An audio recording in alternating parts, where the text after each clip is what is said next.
ఓం నమ శివాయ. హర హర మహాదేవ శంభో శంకర.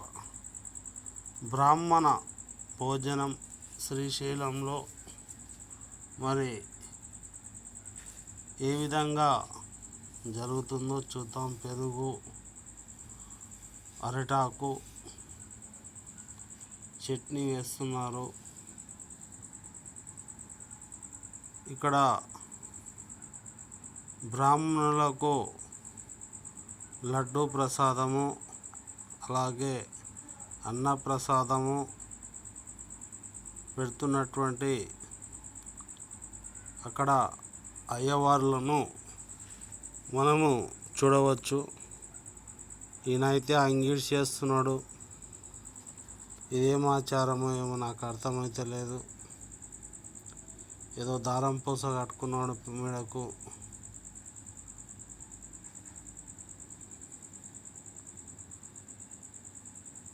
ఓ బనీను వేసుకున్నాడు.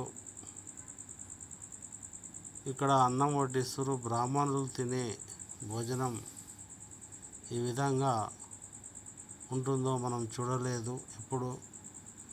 కళ్యాణాలైనా ఎక్కడైనా మంచి అకేషన్స్ అంటే ఫెస్టివల్స్ కానీ కళ్యాణోత్సవాలు కానీ అక్కడ మనం చూడం బ్రాహ్మణులు ఎలా తింటారు. నీళ్ళు చల్లుకుంటున్నాడు. వాటిని పరిశేషణ అంటారు వీళ్ళ భాషలో. ఒక ఏలు ఇస్తరాకు మీద పెట్టి బఠానా గింజల్లాగా బుక్కుతున్నాడు బువ్వ. తర్వాత మొక్కిండు, అన్నాన్ని కలుపుతున్నాడు. అరటాకులో ఈ యొక్క బ్రాహ్మణుడు ఆహారాన్ని సేవిస్తున్నాడు. మరి శ్రీశైల యాజమాన్యం అయినటువంటి వారు మాస్కులు ధరించి పద్ధతితో పెద్దావిడ ఇక్కడ చేత్తో అన్నం కలుపుకొని, పిల్లలు అలాగే యువకులు స్త్రీలు కూడా భోజనం చేస్తున్నారు. ఈమె భగవంతుని నమస్కరిస్తూ అన్నదాత సుఖీభవ అని తాను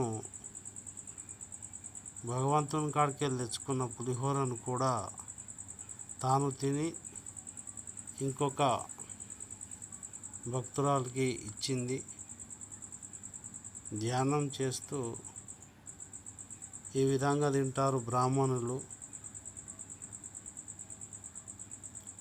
చూడండి వారి యొక్క సాంప్రదాయాలు ఏ విధంగా ఉన్నాయో. ఈ విధంగా మన శ్రీశైలంలోని బ్రాహ్మణ సత్రంలో పెరుగు, అన్నముతో చాలా చక్కగా శాకాహార భోజనం మాత్రమే ఈ సత్రంలో పెడతారు. ఈ సత్రం పేరు బ్రాహ్మణ భోజన సత్రం. ఎందుకో మరి ఇక్కడ శివభక్తులు షాలు వేసుకొని మంచిగా తింటున్నారు. అంగులు చేసి తినడం మాత్రం నాకు నచ్చలే, కానీ ఇట్లా శాలువలు వేసుకొని తినడం నచ్చిందండి. ఎందుకంటే మన శరీరం పైన క్రీములు ఉంటే ఏదైనా వ్యాధులు వచ్చే అవకాశం ఉంటుంది పక్కవారికి. అలా మీరు ఎప్పుడు చేయకండి. ఓం నమ శివాయ. అన్నదాత సుఖీభవ. ఈ యొక్క అర్చకులు భోజనాలు చేస్తున్నారు. వాళ్ళకు చక్కగా మంచినీరు, పెరుగు ఈ విధంగా అయితే శ్రీశైలంలో బ్రాహ్మణ భోజనం స్వీకరించవచ్చు. అలాగే ప్రతి భక్తులు కూడా కులమత భేదాలు లేకుండా వెళ్ళి కూడా మనం ఈ బ్రాహ్మణ భోజనాన్ని అన్ని హిందువులు కూడా స్వీకరించవచ్చు, బ్రాహ్మణులే కాదు. ఇక్కడ వివక్షత అనేది ఏమీ లేదు. కొద్దిగా ఓం నమ శివాయ, హర హర మహాదేవ.